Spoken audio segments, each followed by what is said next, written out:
Good afternoon. I'm Robin Geisler, and I'd like to thank you for joining us for the second webinar in this year's Outdoor Art Club's Public Speakers Series. This afternoon, we're excited to bring you Christine Yu and Sarah Slook. Christine and Sarah worked together on the award-winning film 26.2 to Life. Christine was the film's director and Sarah was the producer. And now it's time for me, Christine and Sarah both look forward to answering your questions after their presentation. So please enter those in the Q&A function, which is at the bottom of your screen on most computers. And now it's time for me to introduce the program chair for today's event. That's Dina Eisenhart. Hi, Thank Dina. you, Robin. No, Hi. thank you. Thank you Robin. Thank you for bringing us this wonderful program, and we all look forward to it. Thank you. You're very welcome. I'm very excited to introduce to you to Christine and Sarah. Of course, Robin already introduced to you, but now I'm going to tell you about the film. 26.2 to Life explores the transformative power of San Quentin's 1,000-mile club, in which incarcerated runners are coached by volunteer elite marathon runners for an annual marathon that takes place entirely within the prison. With a 0% recidivism rate among the released members of the club, the story of the 1,000-mile club shows how powerful community engagement can be, not just for the incarcerated runners, but also for the volunteers who gain a complex understanding of who ends up in prison and why and what true rehabilitation looks like. I have seen the film and it really moved me. The film was written, produced, and directed by women, and that's why I convinced Christine to join us. And Sarah is with her too as well, so thank you, Christine and Sarah. I met Christine at Alexander Valley Film Festival a few months ago. So I'll stop here and so we can give the floor to Christine and Sarah. Thank you. Thank you, Dina. Thank you, Robin. A pleasure to be here with you, everyone here today. Again, my name is Christine. And today we're going to talk a little bit about our film, 26.2 to Life. And I think what we'll do is we'll start off simply with a trailer. And I'm hoping that everyone is able to access their computers. I'm going to be putting the trailer link in the chat. And if everybody can just watch it on your own, I think that would be the best way to do it, because if we do it through Zoom, the presentation is not so great. So we're going to be sharing a few clips that way during the presentation.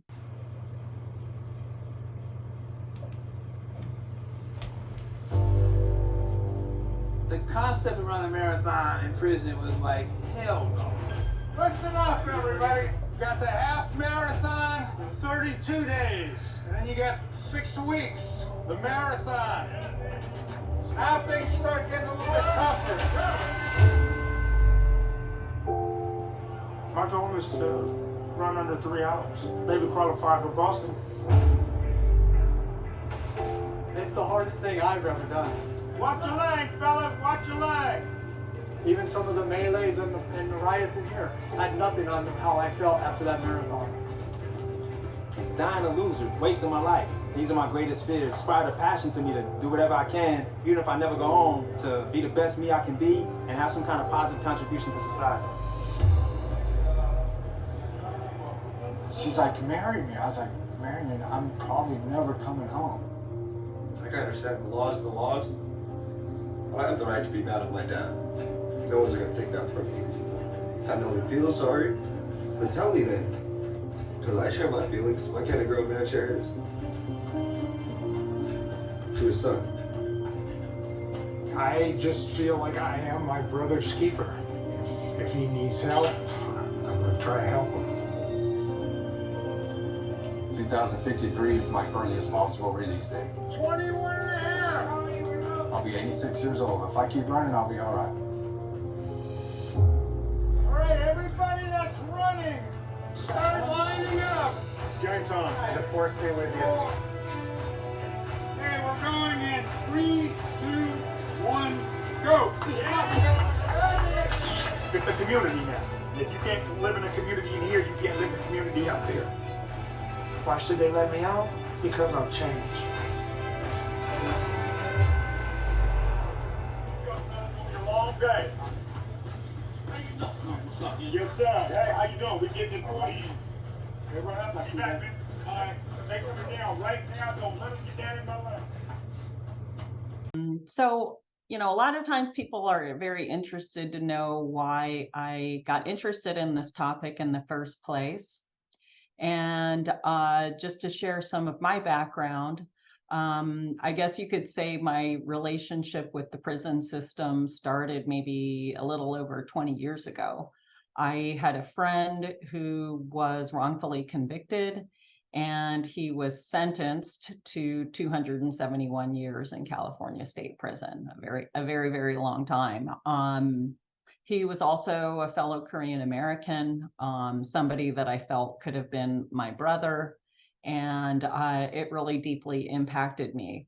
And it started to, I guess, make me wonder what living life with a life sentence is like. You know, if I had to go through something like this, what does life look like on a daily basis? So the opportunity essentially to explore that question came to me in 2016. I came across this GQ magazine article one morning, and there was just an article title, and it said, "Inside the San Quentin Marathon," and it immediately captured my attention. I'm not a marathoner, but I do run.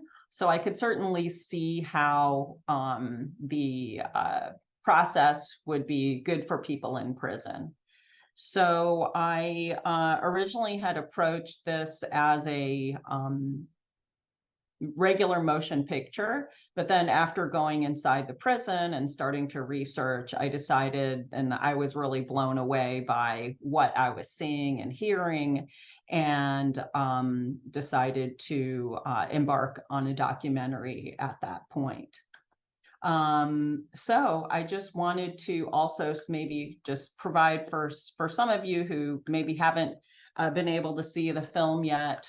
We just actually finished our theatrical release, share some photos so that you actually can see a little bit about really what the 1,000 Mile Club is all about.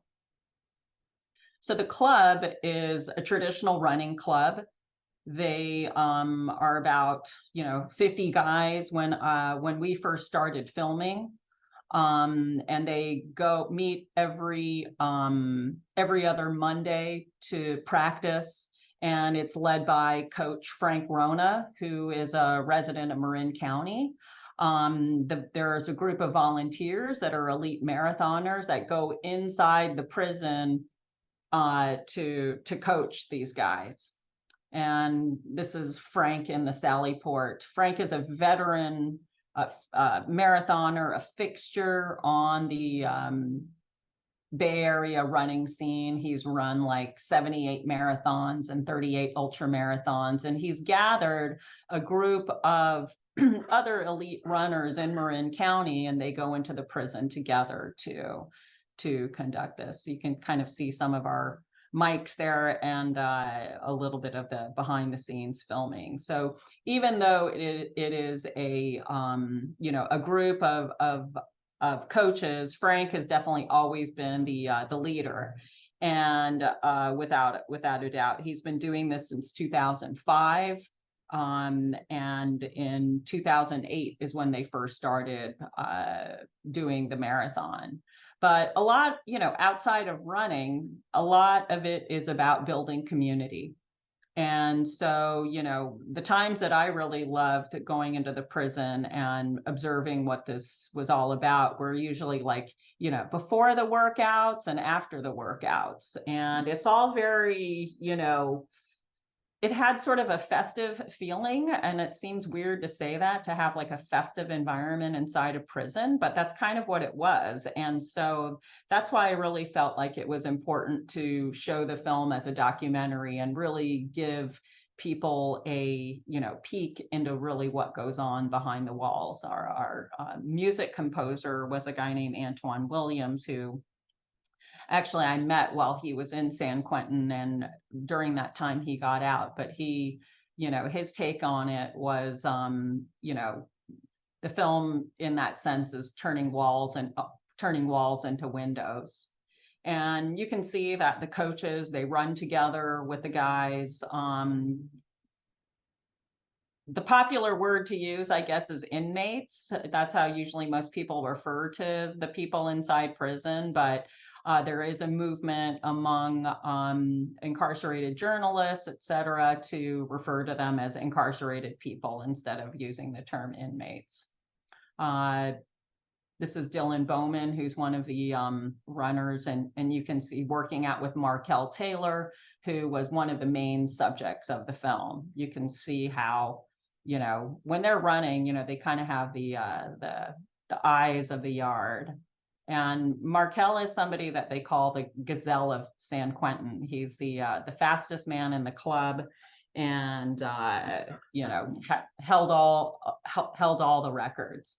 Again, this is sort of a snapshot of what the community looks like. You know, I mean, over time, relationships are forged on the track at San Quentin into real meaningful relationships that do carry out beyond the prison walls. This is Frank with a guy by the name of Larry Ford, who I'm happy to share will be paroling soon. He was found suitable for parole. So that's always very exciting when we hear someone is going to be paroling. This is a little bit of the start of the marathon. So you can kind of get a sense of what the conditions under which these guys are running. And while they're running, they have little makeshift, you know, people always wonder about the kind of supplies and things that they have because they don't have much, you know. So people have to make their own water bottles, and this is kind of one of these makeshift water bottles. So I wanted to introduce my producer, Sarah. Hello, everyone. It's a pleasure to be here. Thank you so much. So just a little bit of a background as to how I got involved with the project. Christine and I are friends from our USC Film School days. After she had learned about the 1,000 Mile Club, she called me up and told me about the project, and I was riveted. I just couldn't believe that incarcerated men would have the physical and mental stamina to run a marathon inside a prison. The visual of it was just surreal to me. It seemed like, you know, 105 laps around the prison yard just seemed like an insurmountable task. And yet these men were somehow finding a way to do this in the most difficult of circumstances. I also was fascinated to learn that the club was racially integrated. Now, I know that racial lines in prison are rarely crossed for any reason. So I knew there had to be something very special about this running club, and I wanted to learn more. So this is a photo of Markel, two of our subjects, Markel and Tommy Wickard. Tommy is a former gang member. He has been at San Quentin running with Markel for the last 5 years or so, and they draw inspiration from each other. It was just a very moving thing to see. And, you know, these friendships, as Christine said, are forged on the track, but they continue as the men are released. this is another interesting thing about us putting together our team. When we first got started, Chris chose to have an all-female producing team. So Chris is the producer and a director and producer on the film. I am a producer, and we had 2 other female producers, as well as an associate producer who is female.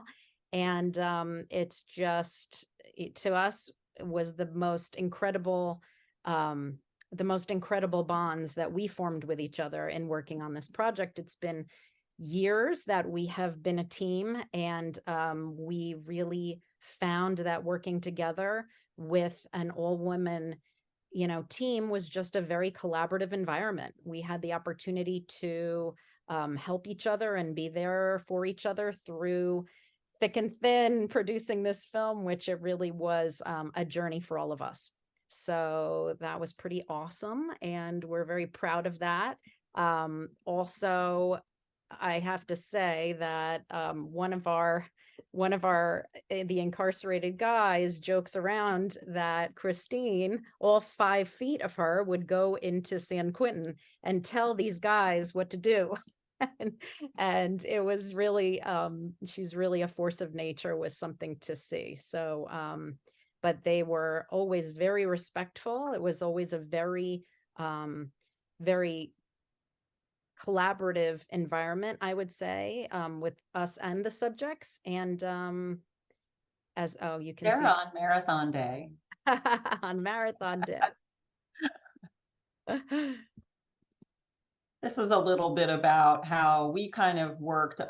There's kind of 2 components to the feature in a lot of ways. There's the outside, the running stuff, that, the races, which, these are real running events. And so it was important for us to capture the true athletic, nature of and the challenges of these races. And so we would usually cover the races with multi-camera units for the marathon. I think we had about 6, maybe up to 6 units or something like that, which would usually consist of, a field producer, camera, sound guys and stuff like that. So by the time that we got to the marathon, because we were inside filming for about a year, and then of course I would go into the prison a lot when cameras weren't rolling, really to like build up trust and things like that. And and also build up trust with the prison administration, of course, because it's like Sarah said, it's not easy to shoot in prison. Every time you shoot in prison, there is no guarantee that you're going to get another day, going back. They don't have to do this for you, essentially. It's not like you're paying a location fee or anything like that. So it was really important as we were proceeding to, get to know the administration, have them realize that we were, not really there to quote unquote make the prison look bad or anything like that, but the story was about capturing the human experience. But Sarah, do you want to share some of the fun rules and regulations of shooting in prison? Well, just getting a film crew inside a prison is quite a challenge, as you can imagine. Everyone has to be gate cleared ahead of time. You cannot surprise anybody. You cannot surprise them by showing up with an extra person. All of this is really planned ahead. There are rules as to what you're allowed to wear. We all would mostly try to wear black because they have to be able to distinguish you from the incarcerated people. So, and undoubtedly every time we would go in, one of the crew members would show up in something they weren't supposed to wear.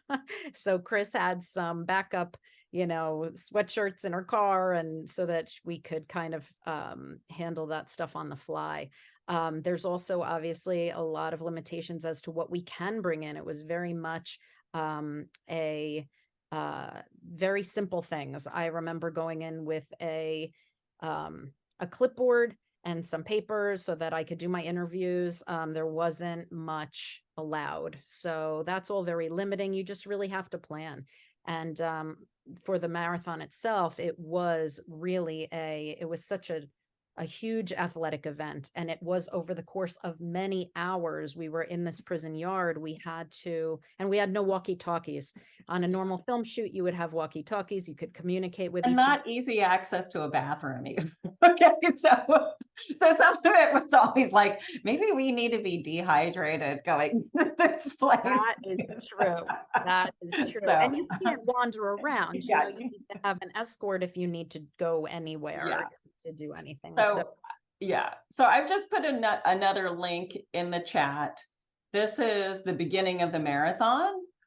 You can see a little bit about how the race takes off and get a sense of kind of, the coverage and style that we talked about. And we share a little bit about, obviously, like the rigors of the marathon. So please take a look. So that was the start of the marathon. And as you can see, there are, very, very tough challenges, a lot different than running out on Mount Tam. Hopefully you could see some of the work that went into it, maybe from behind the scenes, a little bit of, the different camera angles. And, some people are asking about more specific permissions. And it did take a lot to get permission to shoot this. It took us actually about 9 months. Prison is not the kind of place that you can call up and they're going to have a voicemail and then they'll answer. It just took a lot of polite persistence, I guess you could say, and really trying to figure out who internally, really held the keys.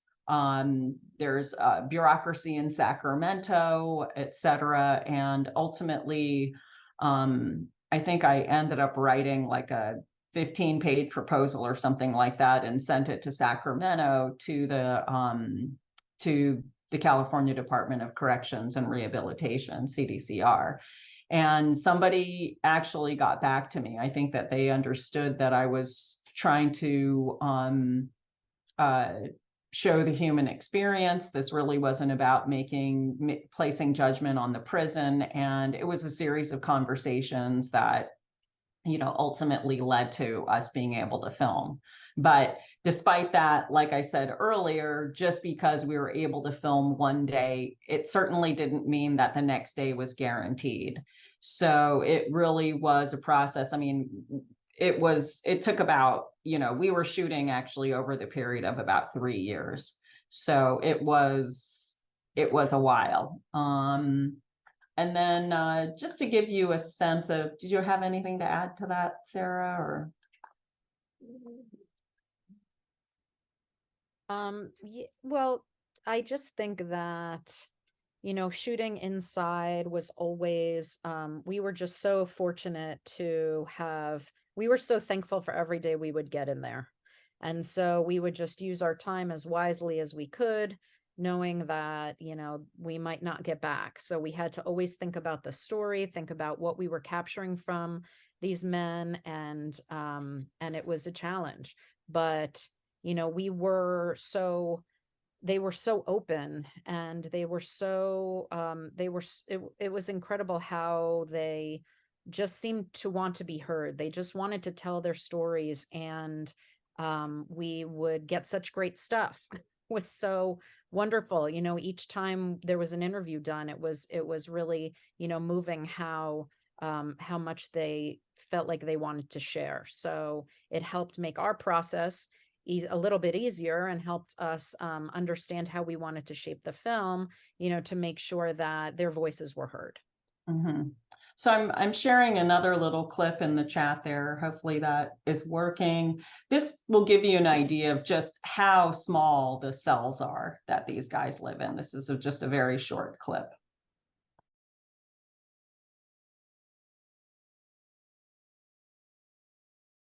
So yeah, you can see those cells are very, very tiny. And these guys are living there not by themselves. They are living there. They do have a cellie, there are 2 people in each one of those spaces. Of course, when we were filming, the other person would not want to be there. And actually there really wasn't any room either. I'll never forget the first time we actually went into the cell block to film. We had been shooting, outside, and I kind of really didn't know what to expect. And so we, entered the cell block, and we had to check into the guard's desk. And I just remember sort of like looking over my shoulder, and there was a sheet hanging down, with a bunch of bars over it. And for some reason, for whatever reason, I thought it was a storage closet. And as the day progressed, I realized that actually, no, that was actually somebody's cell. And, these places are incredibly, incredibly small. And so you can only imagine when there is actually a lockdown, which these lockdowns can go on for weeks. It's pretty much like 2 people living in your bathroom or something, or I would guess that maybe some of you even have bathrooms that are larger than that. So, you can really get a sense of what that confinement is like. So that is, but, that to me also, it was important when we were approaching filming, seeing inside the people's cells, seeing what each individual chose to keep in such a small space, I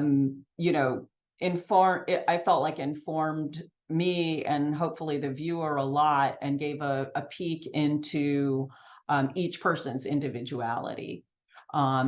Prison, of course, is a place designed to dehumanize, to make everybody the same, to make everybody a number. So, seeing the possessions that people chose to keep in their tiny, tiny little spaces, I felt was, those glimpses of individuality that I thought were, important to emphasize. We do want to share one more clip. I think also because it's, one of the stories is really about being a father and a husband from prison. And so I've just shared it in the chat here. So this is one of the other subjects, Tommy Wickard. But this particular clip focuses on his wife, Marion.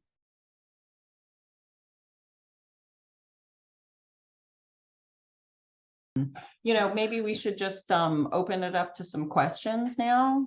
I'm sure that there probably may be some questions. Thank you. Thank you, Christine and Sarah, for your presentation. And now it's time for a Q&A. And first question here is,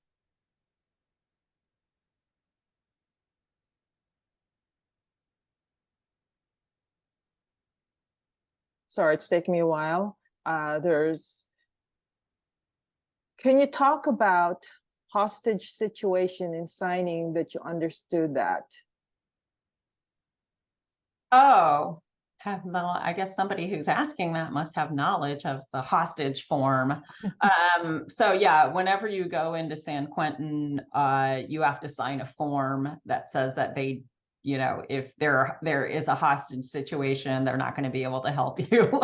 So, you are entering at your own risk, but I will say that honestly, despite the reputation of San Quentin, I mean, most people know San Quentin to be a place of notorious violence.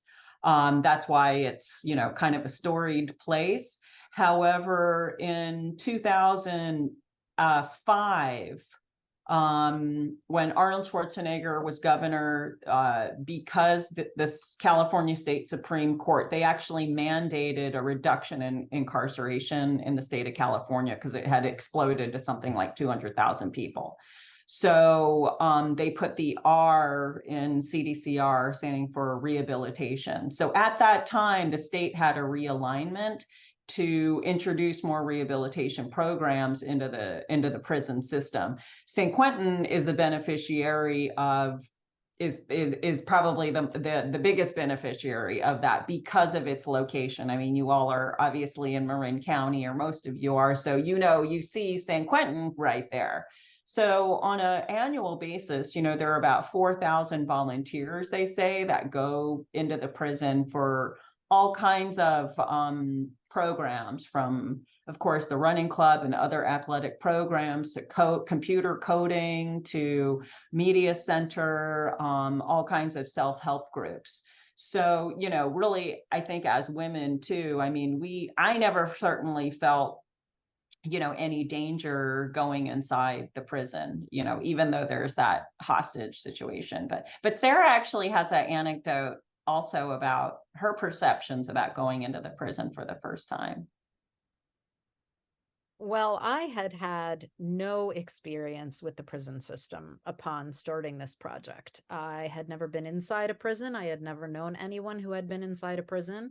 I had worked on a show about prison, actually, a television documentary, but it was about jail, about a women's jail. It was a very different situation. When the time came to film the marathon, I really wanted to go, and I was really excited to go, and I knew I had to go. I knew I had to be there. But I was a new mom at the time, and I remember having a conversation with my husband about the danger of going inside San Quentin to film. I really didn't know what to expect. I was going to write out my will very quickly before I got on the plane, because I just didn't know. I was nervous, I have to admit, even though I was going in with Chris and the team. Chris had been in many times at that point, but I just didn't know what I was in for. So that morning, upon entering, it was really nothing like what I had expected. The prison itself is very beautiful. Actually, the architecture is stunning. The men were very respectful. They were normal people. And I think this is what struck me so strongly. We were in this lower yard. I knew I was going to be there all day.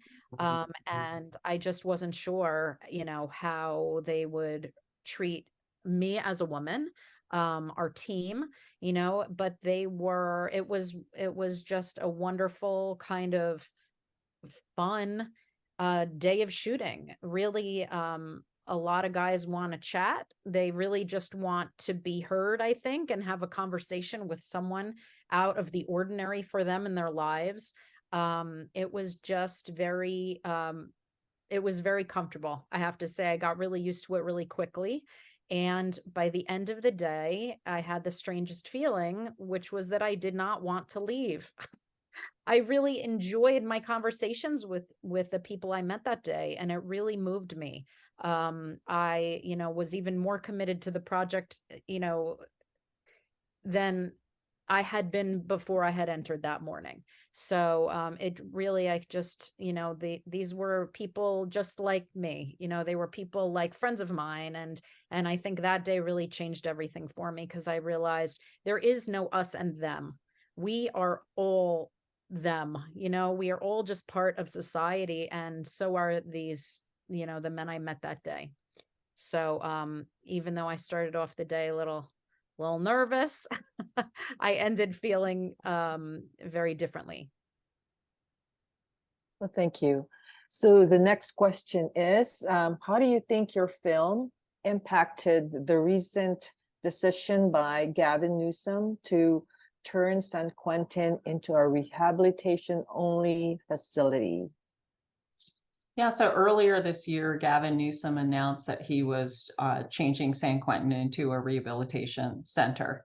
And we've actually started to see some of the signs of that. The last time when I was there were these kind of picnic tables with gazebos. Like part of that movement or part of that initiative is to give people more humane living environment. However, you know, Gavin Newsom has not seen the film yet. We are definitely working on it. And we definitely do want him to see the film. In August, we had a screening in Sacramento that was presented by the mayor there, who's part of he's a co-chair of the committee to transform San Quentin. There were legislators there, a lot of CDCR officials, et cetera. And we have screened the film at the governor's office already, and we'll be doing another round this coming week. We do hope that the film is having real impact. And that's really one of our goals. Thank you for answering that question as well. The next one is, you mentioned a falsely convicted friend as inspiration for this project. Has his lengthy sentence been suspended or otherwise modified? Yes, I have some very uplifting and joyous news to that. He actually was released in June after 26 years. So yeah, so I went and picked him up and it was amazing. So he is out now. He's on parole for a number of years and is wearing an ankle bracelet, but he's out, and that's the important thing. So thank you for asking that. And we have one more question here. Actually, a couple more, just one more question.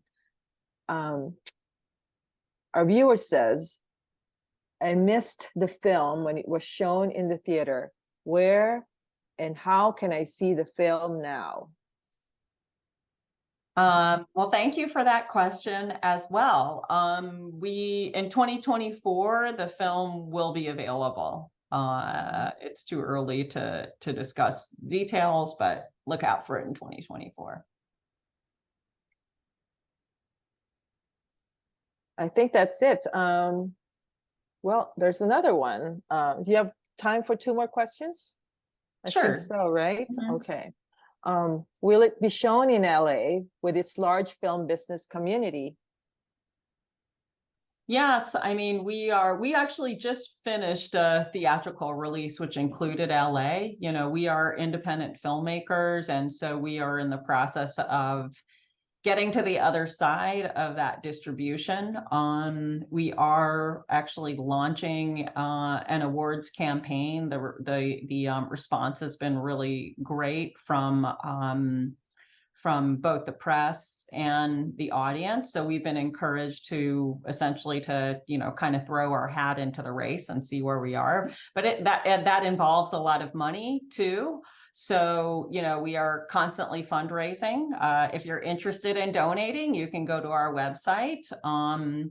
But the main thing is that the film will be released, you know, next year. So just look out for it then. Our website is sanquentinmarathon.com, and you can stay there for, you know, keep up.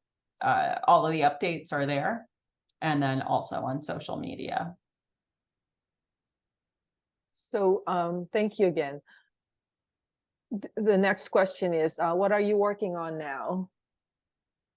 We are working on finishing getting this movie out.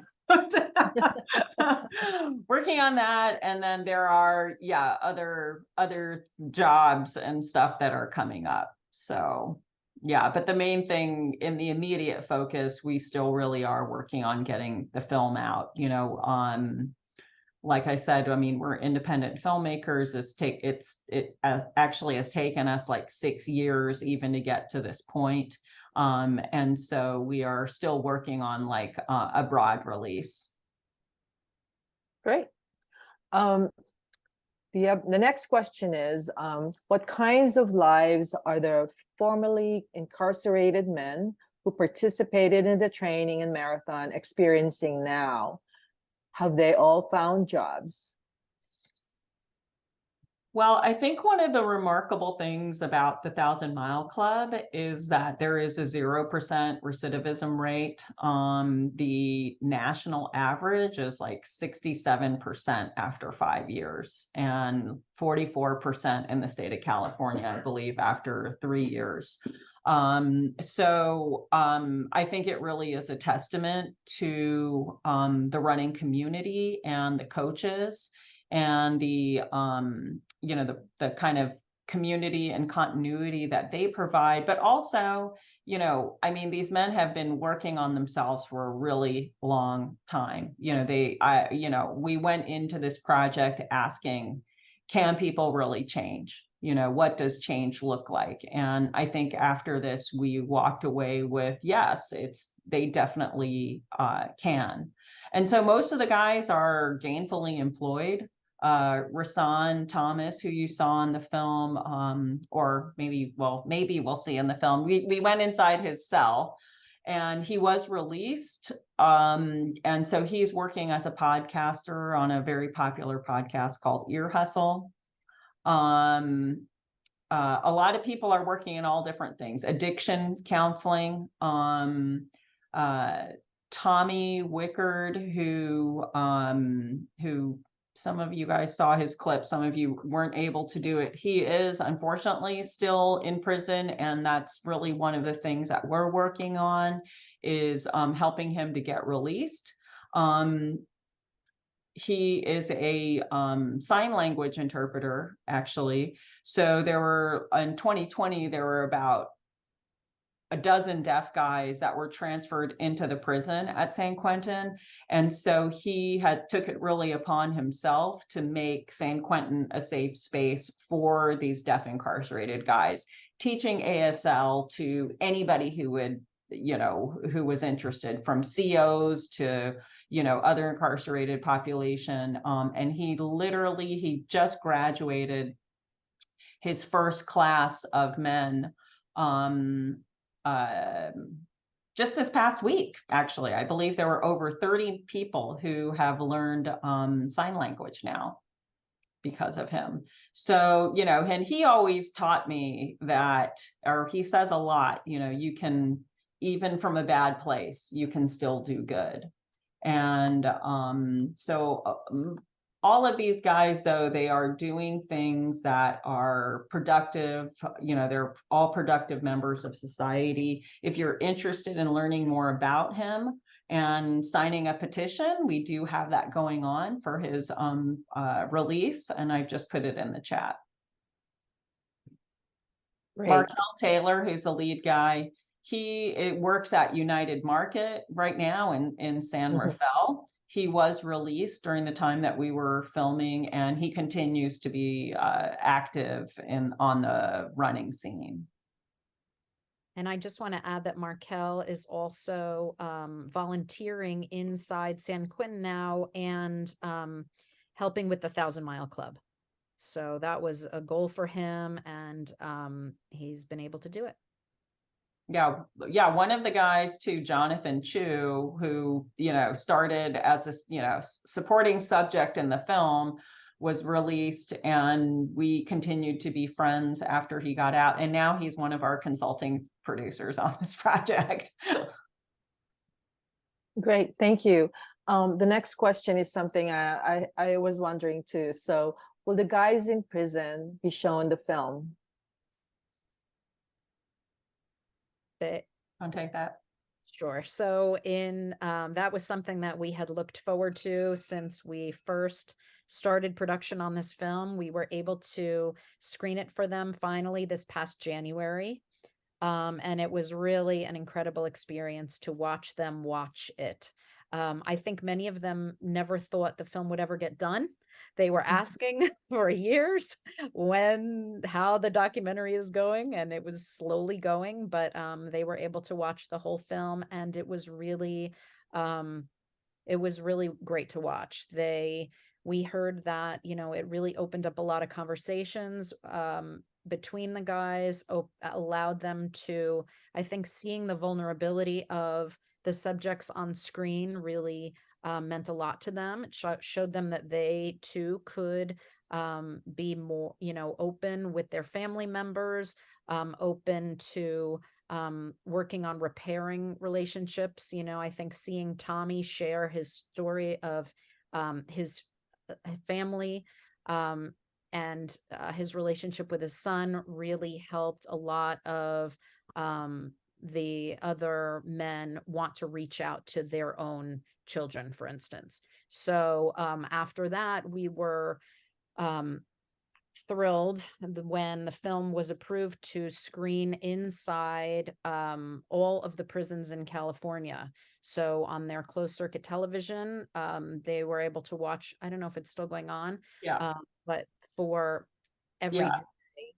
Yeah. They So us it watch. is currently playing like across 32 prisons right now, every day at 4 o'clock. So that So was always a big goal of ours, was to show this film inside prisons, and it continues to be. We Yeah. just, that's very important. It's been part of our social impact campaign for the film. And so now we're working on getting it in prisons and juvenile facilities throughout the country. Thank you. Thank you, Christine and Sarah. And I think you've answered all the questions, and thank you for answering the questions. It's time for closing remarks. Would you like to say anything before we close the presentation? Yeah, I think, so often we see basically depictions of people in prison that are, very dark. I certainly worked in the true crime genre myself. And so it really is all sort of about the dehumanization of people who commit crimes. But, more than likely, I mean, the data shows that people age out of crime. Most people commit crimes when they're young. And, having people locked up for decades long sentence is really not a service to society. So, and the data shows that 90% of people who are currently locked up do eventually find their way out. So it really is a matter of public safety that we give people the tools to succeed, so that when they come out, that they won't recidivize.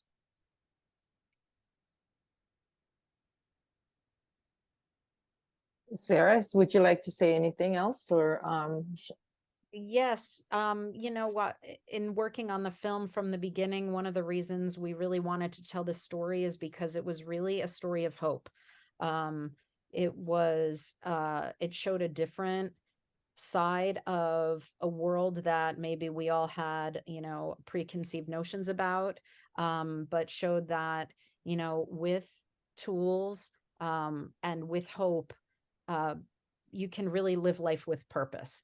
And, we hear it over and over from the runners, from the men who are a part of this club, that, they running and the community that was built around the club really gave them hope. And it gave them, it helped them to want to be better in their lives. So, with something so simple as running a club, so, such a simple concept really has this tremendous effect and reverberations far beyond the prison walls. So we just hope to spread this message for rehab, to start these rehabilitative programs everywhere.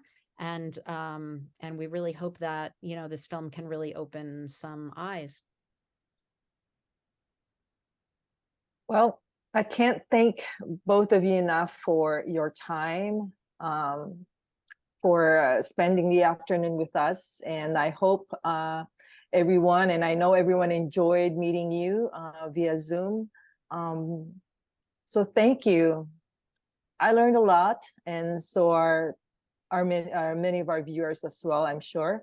And speaking of our viewers, thank you very much for joining us today.